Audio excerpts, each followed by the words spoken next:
নমস্কার দর্শক বন্ধু, হেলথ ইম্প্যাক্ট বাংলার এই পর্বে আপনাদের স্বাগত জানাচ্ছি। আজ একটি অত্যন্ত গুরুত্বপূর্ণ বিষয় নিয়ে আপনাদের জন্য আলোচনা করব। আজকে আমাদের আলোচনার বিষয়, ডায়ালিসিস করলে কি কিডনি সুস্থ হয়ে যায়? এই প্রশ্নটা অনেক দর্শক বন্ধু আমাদের করেছেন বিভিন্ন সময়। এই নিয়ে কিন্তু অনেক ভ্রান্ত ধারণা রয়েছে, অনেক বিভ্রান্তি ছড়িয়ে ছিটিয়ে রয়েছে, কিন্তু সঠিক উত্তরটা কি সেটা খুঁজতে আজ আমরা এসেছি কলকাতা শহরের বিশিষ্ট চিকিৎসক নেফ্রোলজিস্ট ডক্টর পার্থ কর্মকার স্যারের কাছে আমরা যাবো। তার আগে বলি, আমাদের চ্যানেলে যদি আপনারা নতুন এসে থাকেন, চ্যানেলটিকে অবশ্যই সাবস্ক্রাইব করুন, কারণ স্বাস্থ্য সংক্রান্ত নানা বিষয় নিয়ে আমরা প্রতিনিয়ত আপনাদের জন্য আলোচনা করছি। ভিডিওটি শেষ পর্যন্ত থাকুন। আশা করি এই ভিডিও থেকে আপনারা যে সমস্ত তথ্য পাবেন সেগুলো আপনারা উপকৃত হবেন। ভিডিওটি ভালো লাগলে লাইক করুন, আপনার মতামত বা বক্তব্য নিচে কমেন্ট বক্সে লিখুন এবং শেয়ার করুন। আর এই ভিডিওর ডেসক্রিপশনে আমাদের আরও একটি চ্যানেল, হেলথ ইম্প্যাক্ট ইউথ, তারও লিঙ্ক দেওয়া রয়েছে। সেখানে আমরা তরুণ প্রজন্মের স্বাস্থ্য সমস্যা নিয়ে প্রতিনিয়ত আলোচনা করছি। সেই চ্যানেলটিকেও সাবস্ক্রাইব করে রাখুন। আসুন আজকের আলোচনা শুরু করি। স্যার, আপনাকে স্বাগত জানাচ্ছি হেলথ ইম্প্যাক্ট বাংলায়। নমস্কার, আমি আপনাদের সামনে আবার আসতে পেরে অত্যন্ত আনন্দিত। অসংখ্য ধন্যবাদ আপনাদের রেসপন্স আমাদের খুবই ভালো লাগছে। আজকের টপিক হলো, ডায়ালিসিস করে কি কিডনি ভালো করা যায়? উত্তর হলো না। কিন্তু এই উত্তরটাকে একটু ভেবে চিনতে আপনারা দেখুন আমি নেক্সট কি আপনাদের বলছি। প্রথমেই হচ্ছে যে কিডনি খারাপ দুই প্রকার, একটা হচ্ছে হঠাৎ করে, আর একটা হচ্ছে ধীরে ধীরে। হঠাৎ করে যেটা, তাকে আমরা বলি অ্যাকিউট কিডনি ইনজুরি বা অ্যাকিউট কিডনি ডিজিজ, আর যেটা ধীরে ধীরে হয় সেটা হচ্ছে ক্রনিক কিডনি ডিজিজ। এবার ডায়ালিসিস দুটো ক্ষেত্রেই প্রয়োজন হতে পারে। মিন্স হঠাৎ করে কিডনি খারাপ হলে অ্যাকিউট কিডনি ইনজুরি থেকে, অথবা যেখানে ক্রনিক কিডনি ডিজিজ হচ্ছে সেক্ষেত্রে। ডিফারেন্সটা হচ্ছে যে অ্যাকিউট কিডনি ইনজুরির ক্ষেত্রে যে ডায়ালিসিসটা দরকার হচ্ছে সেটা অধিকাংশ ক্ষেত্রেই টেম্পোরারি। সেটা একটা দুটো সেশন অফ ডায়ালিসিস হতে পারে, 3 সপ্তাহ হতে পারে, but not more than 3 months। আর ধীরে ধীরে যে কিডনির সমস্যা থেকে ডায়ালিসিসটা লাগছে সেটা ইররিভার্সেবল। সেটা আপনার অনেক বছর ধরে সুগার আছে, অনেক বছর ধরে প্রেশার আছে, বা অনেক বছর ধরে কিডনি ডিজিজ আছে। আপনি জানেন ক্রিয়েটিনটা অনেক বছর ধরে 1.5 থেকে আস্তে আস্তে বাড়তে বাড়তে একটা স্টেজে গিয়ে যেখানে এমন পেশেন্টের কন্ডিশন হচ্ছে যে ডায়ালিসিস ছাড়া আর উপায় নেই। এবার কি কি কারণে বা কি কি পরিস্থিতিতে আমরা ক্রনিক কিডনি ডিজিজে ডায়ালিসিস করি সেটা আপনাদের জেনে রাখা দরকার। অনেক রোগী বা রোগীর পরিবার আমাদেরকে বলেন যে ডাক্তারবাবু ডায়ালিসিস করলেন বা ওই হাসপাতালে ডায়ালিসিস শুরু করে দিল। ব্যাপারটা একদমই হওয়া উচিত নয়। ডাক্তারবাবু এবং রোগীর মধ্যে বা রোগীর পরিবারের সাথে ডিটেলসে আলোচনা করে দেখে নিতে হবে যে ডায়ালিসিসটা প্রয়োজন কিনা, এবং ডাক্তারবাবু যখন বলছেন প্রয়োজন, তাহলে কেন প্রয়োজন। ক্রনিক কিডনি ডিজিজে dialysis all over the world standard, যে এই পেশেন্টের ডায়ালিসিস লাগবে। সুতরাং এরকম হতে পারে না যে আমি বলছি ডায়ালিসিস লাগবে, আরেকজন বলছে ডায়ালিসিস লাগবে না। যদিও there is a some gray area যেখানে আমরা হয়তো ওয়েট অ্যান্ড ওয়াচ করতে পারি, 1 সপ্তাহ 2 সপ্তাহ ওয়েট অ্যান্ড ওয়াচ করতে পারি, কিন্তু মোর অর লেস তার diagnosis and treatment should be same. তাহলে ক্রনিক কিডনি ডিজিজে আমরা কখন ডায়ালিসিস করি? ধরুন একজন পেশেন্টের ইউরিয়া ক্রিয়েটিনিন এতটাই বেড়ে গেছে যে তিনি একদমই খাওয়া দাওয়া করতে পারছেন না, ওয়েট লস হচ্ছে, নজিয়া ভমিটিং হচ্ছে, শ্বাসকষ্ট হচ্ছে, পেচ্ছাবের পরিমাণ এতটাই কমে গেছে যে শরীরে জল জমে যাচ্ছে, এবং রিপোর্টে দেখা যাচ্ছে ইউরিয়া ক্রিয়েটিনিন অত্যন্ত বেশি। সোডিয়াম পটাশিয়ামের তারতম্য হয়েছে, যেটা ওষুধ দিয়েও ঠিক করা যাচ্ছে না। শরীরে জলের মাত্রাটা এতটাই বেড়ে গেছে যে ওষুধ দিয়েও তার উন্নতি হচ্ছে না। শরীরে অ্যাসিডের মাত্রা এতটাই বেড়ে গেছে যে সেটাও ওষুধে আর কাজ করছে না। এই পরিস্থিতির সৃষ্টি হলে কিন্তু তার যে ডায়ালিসিসটা লাগবে সেই ডায়ালিসিসটা পার্মানেন্ট। টু দ্যাট এক্সটেন্ট আমি এটাই বলতে চাই আপনাদের যে আপনাদের সেক্ষেত্রে রোগীর কিডনি দুটি একদমই কাজ করছে না, এবং কিডনি যখন কাজ করছে না তখন তার জীবন ধারণের জন্য, বেঁচে থাকার জন্য একটা বড় সমস্যার সৃষ্টি হতে পারে, হার্ট বন্ধ হয়ে যেতে পারে। সেই জন্য সেই ক্ষেত্রে আমরা ডায়ালিসিস করি। এই যে ডায়ালিসিস করছি, এই ডায়ালিসিসটা কিন্তু পার্মানেন্ট ডায়ালিসিস। সুতরাং এই ক্ষেত্রে কিন্তু কিডনি রিকভারির তো কোনো প্রশ্নই নেই।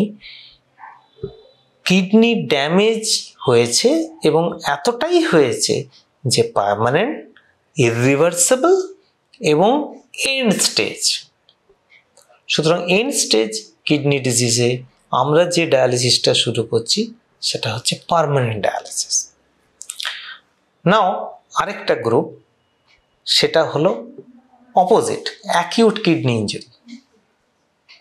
আপনাদের আমি অনেকবার বলেছি অ্যাকিউট কিডনি ইনজুরি যেখানে ডায়রিয়া, ম্যালেরিয়া, স্নেক বাইট, অনেক সময় প্রেগনেন্সি রিলেটেড এবং কোনো ওষুধের থেকে, ধরুন পেইন কিলার থেকে হঠাৎ করে খুব কিডনি খারাপ হয়ে গেল, মাল্টিপল মায়োলোমা থেকে কিডনি খারাপ হয়ে গেল, র্যাপডোমায়োলাইসিস থেকে কিডনি খারাপ হয়ে গেল, তার এমন একটা রোড ট্রাফিক অ্যাক্সিডেন্ট হয়েছে যে শরীর থেকে প্রচুর রক্ত বেরিয়ে গিয়ে ব্লাড প্রেশার কমে গিয়ে একদম কিডনি দুটো বসে গেল। সেই ক্ষেত্রে আমরা ডায়ালিসিস করি। এই ডায়ালিসিসের সাথে কিডনি রিকভারির কোনো খুব একটা সম্পর্ক নেই। কিছু সম্পর্ক আছে, সেটা আমি বলে দিচ্ছি। সম্পর্ক নেই এই কারণে, এদের ক্ষেত্রেও আমরা ডায়ালিসিস করব যখন একদমই পেচ্ছাপ হচ্ছে না, তার শ্বাসকষ্ট হতে পারে, শরীরে টক্সিন লেভেল খুব বেড়ে গিয়েছে, ইউরিয়া ক্রিয়েটিন খুব বেড়ে গিয়েছে, ইলেকট্রোলাইট সোডিয়াম পটাশিয়ামের ইমব্যালেন্স হচ্ছে, অ্যাসিড খুব অতিরিক্ত মাত্রায় বেড়ে গিয়েছে। সেই ক্ষেত্রে আমরা ডায়ালিসিস করি। ক্রনিক কিডনি ডিজিজে ডায়ালিসিসের জন্য যেমন আমরা একটু ওয়েট অ্যান্ড ওয়াচ করতে পারি, একটু সময় সুযোগ দিতে পারি, অ্যাকিউট কিডনি ইনজুরির ক্ষেত্রে কিন্তু আমাদের বেশি রিস্ক নেওয়া উচিত নয়। সারা পৃথিবীতে স্টাডি করে দেখা গেছে আর্লি ভার্সেস লেট ডায়ালিসিস। তো আর্লি ভার্সেস লেট ডায়ালিসিসের মধ্যে দুটো স্কুল অফ থটস আছে। একটা হচ্ছে যে একটু তাড়াতাড়ি আমি ডায়ালিসিসটা শুরু করে দিলাম, আর একটা গ্রুপ বলছে না আমরা এক্ষুনি করবো না, একটু ওষুধ দিয়ে চেষ্টা করি আর একটু চেষ্টা করি। এই যে গ্যাপটা, এই দুটো গ্যাপের মধ্যে ডিফারেন্স কিন্তু খুব বেশি ঘন্টার নয়, হয়তো ম্যাক্সিমাম আপনি বলতে পারেন 48 থেকে 72 ঘন্টা কিছু কিছু ক্ষেত্রে, আর কিছু কিছু ক্ষেত্রে কিন্তু কয়েক ঘন্টা, 6 আওয়ার্স, 12 আওয়ার্স। যেমন ধরুন একটা পেশেন্ট রোড ট্রাফিক অ্যাক্সিডেন্ট হয়ে তার ব্লাড প্রেশার খুব কম, শরীরে অ্যাসিড অত্যন্ত বেড়ে গেছে, তো সেই ক্ষেত্রে কিন্তু আমরা বেশি রিস্ক নিতে পারবো না।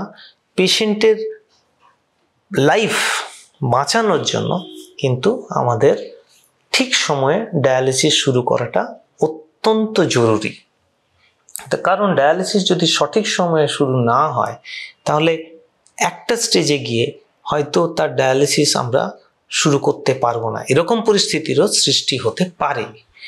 এবং সেই সময়ে আমরা যখন যে ডায়ালিসিসটা করছি সেটা তার অ্যাসিড ব্যালেন্স করার জন্য, সোডিয়াম পটাশিয়াম ব্যালেন্স করার জন্য, টক্সিন ব্যালেন্স, টক্সিক যে জমেছে ইউরিয়া ক্রিয়েটিন ইত্যাদি ইত্যাদি সেগুলো ব্যালেন্স করার জন্য আমরা ডায়ালিসিসটা করছি, যাতে তার লাইফটা সেফ থাকে। এক্ষেত্রে কিন্তু কিডনি রিকভারি, ডায়ালিসিস করলেই যে কিডনি রিকভারি হবে তা নয়। যে পেশেন্টের যে কারণে কিডনি খারাপ হয়েছে সেই কারণটার যখন ট্রিটমেন্ট হচ্ছে আস্তে আস্তে আস্তে আস্তে তার কিডনি রিকভার করবে। কিছু কিছু ক্ষেত্রে যখন ডায়ালিসিস করার সময় মাল্টিপল টাইমস প্রেশার কমে যায় তখন কিন্তু কিডনি রিকভারি আরও ডিলে হতে পারে।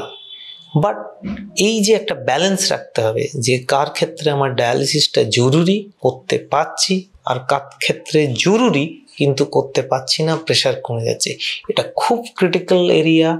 এটা এক কথায় উত্তর দেওয়া যায় না। আমি অনেক পেশেন্টের ক্ষেত্রে ডিসিশন যে নিই এবং ডায়ালিসিস যে করি সেক্ষেত্রেও কিন্তু দেখে শুনে করতে হয়। প্রত্যেকটা মুহূর্ত প্রত্যেকটা মিনিট খুব ইম্পর্টেন্ট। সুতরাং ডায়ালিসিস করলে কিডনি রিকভার হয়ে যাবে তা না। কিডনি যখন খারাপ হয়েছে তখন শরীরকে সাপোর্ট দেওয়ার জন্য আমরা ডায়ালিসিস করছি এবং যে কারণে কিডনি খারাপ হয়েছে সেই কারণটাকে যখন ট্রিটমেন্ট করা হচ্ছে কিডনি ধীরে ধীরে ধীরে ধীরে রিকভার হয়। কিছু কিছু ক্ষেত্রে ডায়ালিসিস করে কিন্তু কিডনি রিকভার করা যায়। যেমন কিছু কিছু পয়জন আছে যেগুলো ডায়ালিসিস করে কিন্তু আমরা বের করে দিতে পারি। স্পেশাল টাইপ অফ ডায়ালিসিস আছে যেগুলো আমরা হিমোপারফিউশন বলি, সেই রকম করেও কিন্তু শরীর থেকে ওই টক্সিনগুলো বের করলে কিডনি রিকভার করতে পারে। But those are not so common, is uncommon disease. সেইগুলো ইউটিউবের মাধ্যমে আমি ডিটেলসে বলতে পারবো না, আপনারা হয়তো বুঝতে একটু অসুবিধা হবে। সুতরাং শুধুমাত্র ডায়ালিসিস করে কিডনি রিকভারি কয়েকটা ক্ষেত্রে কিন্তু হয় যেগুলো খুব একটা কমন নয়, রেয়ার। আরেকটা গ্রুপ যেটা রয়েছে সেটা হচ্ছে আরপিআরএফ বা আরপিজিএন, যেখানে ক্রিয়েটিনিনটা অতি দ্রুত বেড়ে গেছে কয়েক সপ্তাহের মধ্যে, তাদেরও ডায়ালিসিস লাগছে। তাদেরও ডায়ালিসিস আমরা যে করি তার জীবন বাঁচানোর জন্য এবং তাকে সুস্থ রাখার জন্য। এবার কিডনি যখন রিকভার করছে with the treatment of the disease, ধরুন কারোর অ্যাঙ্কা পজিটিভ ভ্যাসকুলাইটিস হয়েছে, vasculitis is a rare disease, very serious disease, তার যখন আমি চিকিৎসা শুরু করলাম আস্তে আস্তে কিডনিটা রিকভার করলো এবং তখন ধীরে ধীরে ধীরে ধীরে ডায়ালিসিসটা বন্ধ হতে পারে। সুতরাং ডায়ালিসিসের মূল কারণ হচ্ছে, ডায়ালিসিস করার মূল কারণ হচ্ছে যাতে লাইফ রিস্ক কমানো যায়, সুস্থ রাখা যায়, ব্লাড প্রেশার মেনটেন করা যায়, শরীরে জলের মাত্রা মেনটেন করা যায়, ইলেকট্রোলাইটস মেনটেন করা যায় এবং রোগীকে ঠিকমতো খাওয়া দাওয়া করানো যায়। কিন্তু ডায়ালিসিস করে কিডনি রিকভারির সম্ভাবনা কম, এক্সেপ্ট ফিউ ডিজিজেস যেখানে আমরা স্পেশাল ডায়ালিসিস করে বিভিন্ন টক্সিন বের করতে পারি। Dialysis is your friend. Dialysis যখন একটা মানুষের প্রয়োজন তাকে অবশ্যই ডায়ালিসিস করে তার লাইফ বা জীবনকে একদম ঠিকঠাক রাখাই হচ্ছে মূল ধারণা। সুতরাং ডায়ালিসিস খারাপ জিনিস নয়, বাট যে রোগীর ডায়ালিসিস লাগছে বুঝতে হবে patient is in serious condition, so তার অবশ্যই ডায়ালিসিস করা উচিত।